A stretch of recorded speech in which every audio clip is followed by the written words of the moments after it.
People are really starting to look into everything James Gunn and Peter Safran are saying and starting to dissect everything word by word, especially if there's something that gives us clues into some storyline or detail that we can gather in regards to recently announced projects.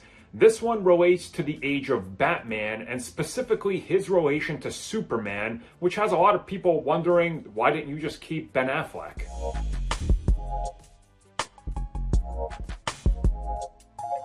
Okay, so recently while talking about Superman, James Gunn and Peter Safran were talking about the whole age thing.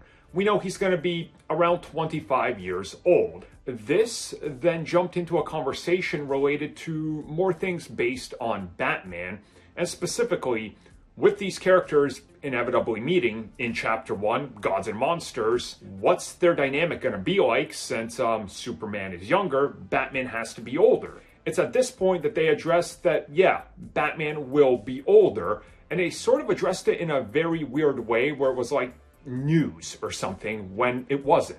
We can just, by looking at what we know, the fact that Batman is going to have Damian, and that the Bat family is going to be involved, literally gather all the details we need, right? Like, yeah, Batman's going to be older, but it's the details that they reveal stating that they believe that Batman will be older that has a lot of people confused, because naturally he has to be. Are you going to tell us that Batman is going to be 25, 26 years old with a 10 to 15-year-old son, Damian Wayne? That doesn't make sense. That literally does not work unless you're going to go into some very weird territory with Batman and Talia al Ghul, which could be very problematic. So just by the nature of how old Damian has to be, people have gathered sort of, the knowledge from the comics that they understand that Batman's going to have to be at least 30 or older.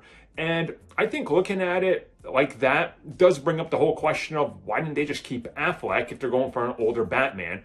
But I realistically think they're going for an older Batman that's older than Superman by maybe 10 years. So when the two kind of meet up, they are going to butt heads a little bit because they come from different ideals and the age gap is a little problematic. But if they would have kept Affleck, you're looking at like what, a 45, 50-year-old Batman? That's already too far. So I kind of understand what people are saying, but also some of this info is just rather confusing, if I could be honest with you. They're acting like we can't see what they're saying when they're saying something. I really am kind of confused as to how they're approaching a lot of this, at least the communication with us fans.